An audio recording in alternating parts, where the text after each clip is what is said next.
নমস্কার বন্ধুরা, আমি প্রিয়াঙ্কা আর প্রিয়াঙ্কার সাথে ডেইলি বেলির একটি নতুন পর্বে সবাইকে স্বাগত। আজকে আমি আপনাদের সাথে শেয়ার করব নিরামিষ দিনের জন্য তৈরি বা সামনের জন্মাষ্টমীতে আপনার গোপালকে বানিয়ে দিতে পারবেন এমন একটি রেসিপি। প্রিপারেশনটির নাম হলো আলু পনিরের তেহেরি। অসাধারণ হয় এই নিরামিষ খাবারটি। তাহলে চলুন কীভাবে বানায় দেখি নিন। রেসিপিটি ভালো লাগলে অবশ্যই বন্ধুবান্ধবের সাথে শেয়ার করবেন এবং আমার ইউটিউব চ্যানেলটি সাবস্ক্রাইব করে আমার পাশে থাকবেন। তাহলে চলুন রান্নাটা শুরু করি। তো এখানে প্রথমে আমি মশলাটা রেডি করব। মশলা রেডি করার জন্য এখানে 3 পিস কাঁচা লঙ্কা নিয়েছি, 1 ইঞ্চি আদা টুকরো করে কেটে নিয়েছি, 1 টেবিল স্পুন ধনে গুঁড়ো, 1 টেবিল স্পুন জিরে গুঁড়ো। এই সমস্ত উপকরণগুলোতে মিক্সিতে দিয়ে আমি সামান্য জল অ্যাড করে একটা স্মুথ পেস্ট রেডি করে নেব।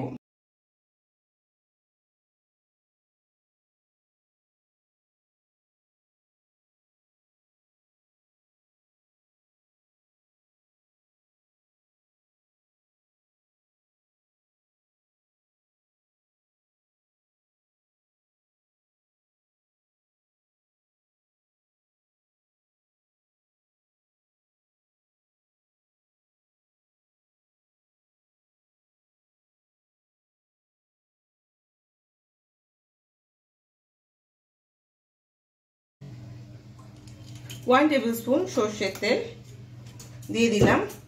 এইবার দেব গোটা গরম মশলা, 4টে এলাচ, 3টে লবঙ্গ, সামান্য দারচিনি, আর দেব 2টো তেজপাতা, একটা শুকনো লঙ্কা ফোড়নে।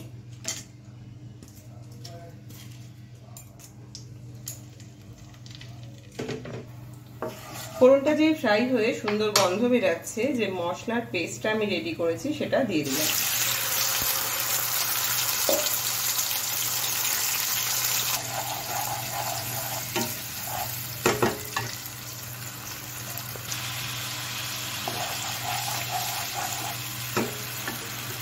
দিয়ে দেব স্বাদ অনুযায়ী লবণ।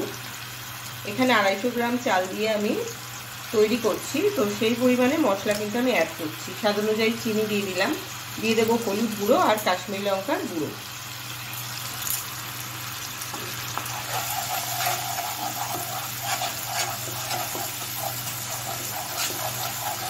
মশলাটা 3 থেকে 4 মিনিট আমি লো টু মিডিয়াম হিটে রেখে কষিয়ে নেব। আর এই পর্যায়ে যে ভেজে রেখেছি আলু, সেটাও কিন্তু আমি দিয়ে দেবো। আলুটা সিদ্ধ হতে টাইম লাগবে, তাই আলুটা কিন্তু আমি আগে দিয়ে দিলাম। আর চালটা পরিষ্কার করে ধুয়ে আমি আধ ঘন্টা আগে ভিজিয়ে রেখেছি, তারপর চালটা থেকে জলটা ঝরিয়ে নিয়েছি।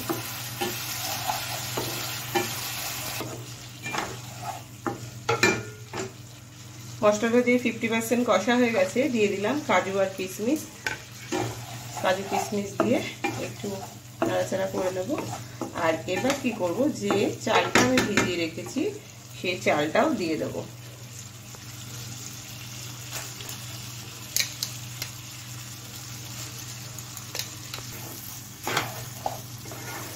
চালটা যাতে ভেঙে না যায় সেই দিকে লক্ষ্য রেখে হালকা হাতে একদম মিডিয়াম হিটে রেখে এটা আমি কষিয়ে নেব।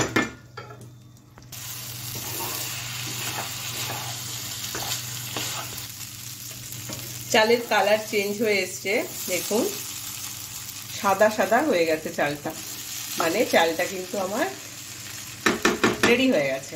এইবারে কি করব, ভেজে রাখা পনিরটা দিয়ে দেবো আর দিয়ে দেবো মটরশুঁটি।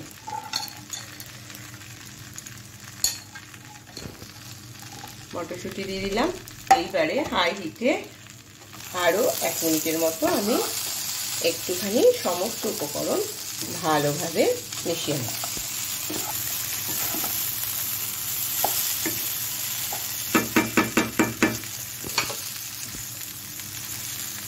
যা চাল তার ডবল জল আমি দিয়ে দিলাম।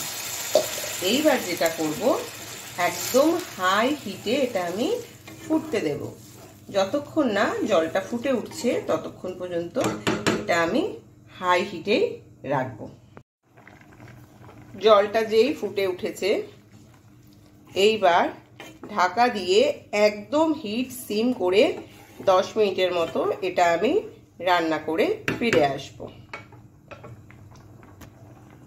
আর এই পর্যায়ে কিন্তু এটা আমি ঢাকা দিয়ে দেবো। ঢাকা দিয়ে হিটটা কমিয়ে দেবো।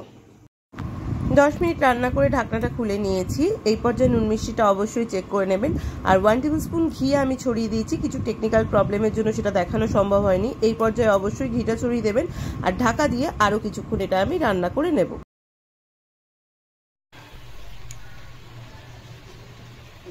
পুরো জলটা দেখুন মজে গেছে, একটু ভেজা ভেজা আছে, সেটা ঢাকা দিয়ে আর 10-15 মিনিট রাখলেই কিন্তু পুরো ঝরঝরে ভাবে রেডি হয়ে যাবে। তো এই পর্যায়ে এটা আমি হিটটা বন্ধ করে দেব। হিটটা বন্ধ করে দিলাম, বন্ধ করে ঢাকা দিয়ে রেখে দেব। তো 10 মিনিট স্ট্যান্ডিং টাইমে রেখে এটা আমি ঢাকনাটা খুলে নিয়েছি। এবার পরিবেশন করব। দেখুন কতটা ঝরঝরে ভাবে এই তেহারিটা রেডি হয়েছে। বাড়িতে অবশ্যই ট্রাই করবেন, আশা করি আপনাদের ভীষণ ভালো লাগবে। যে কোনো রকম সাইড ডিশের সাথে কিন্তু এটা অসাধারণ লাগবে। এবার একটু খেয়ে দেখি যে কেমন হয়েছে।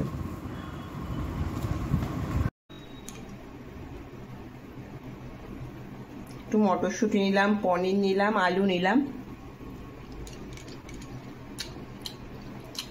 অসাধারণ হয়েছে। নিজের রান্নার নিজেই প্রশংসা করছি, আপনারাও করবেন যদি একবার বাড়িতে বানিয়ে এটা ট্রাই করেন।